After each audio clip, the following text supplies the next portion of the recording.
Welcome to the first episode of M2OP Tips and Tricks.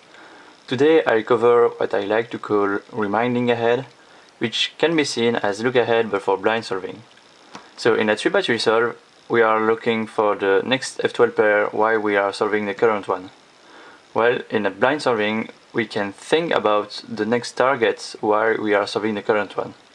And this allows you two things, well actually three, because you will do of course less pauses. But the first one is regrips, avoiding regrips. So for example, I solve this target, and after that I have this one. So for that I have to regrip, and then solve it, and regrip back. But since this one is also a target which asks me to do another regrip, I can cancel it into not regripping. So I have this one, I do an X prime, I stay in that position, and I solve the second one. And the second thing after that is cancelling moves between two targets. So you can cancel rotations and cancel moves.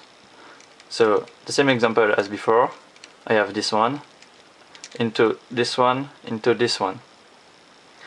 So I solve that one first, I stay in that position, I solve LD after that.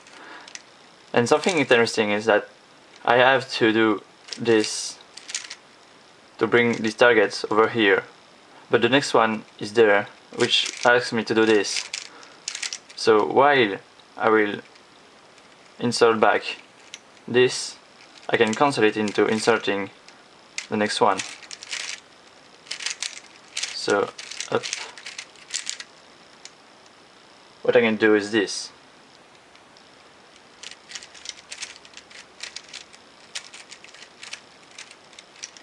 Actually, it sometimes can be a bit hard to know what's the next move we have to do.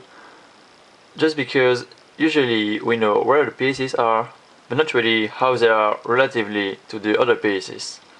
Like OLL or PLL, we know what are the moves we need to do to solve the targets. Then it kind of becomes in muscle memory, and then we don't really think about what we're doing. So when it comes to solve two edges at a time, we need to slow down a bit to know what's the next move we need to do. So for example here, to solve this target, I immediately know I have to do B prime R2 B, and then this. But when it comes to solve another edge, like that one, I will have to think about what's the next move I need to do. Here, to put the piece back after the B prime, it won't be an R2, but just an R prime. And that's where I need to slow down.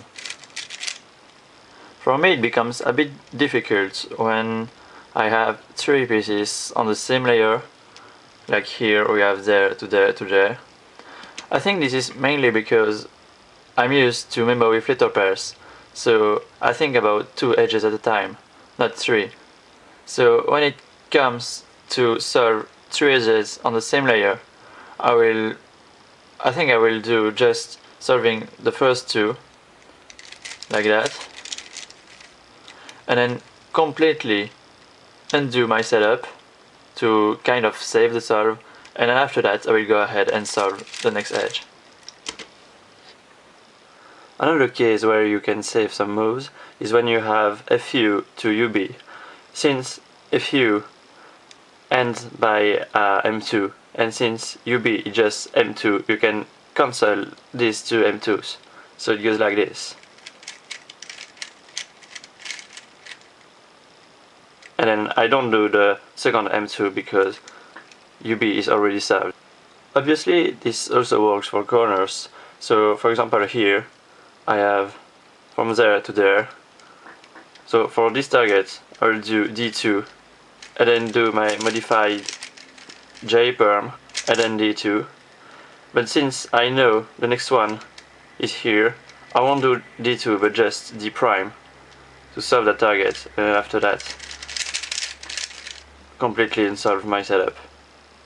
Another example here is when I have this kind of target, when it's on that side, because I know I have to do an F prime to put it here and then do a Y perm and then do F. So I know I can just cancel these to F and F prime. So I'll just do that.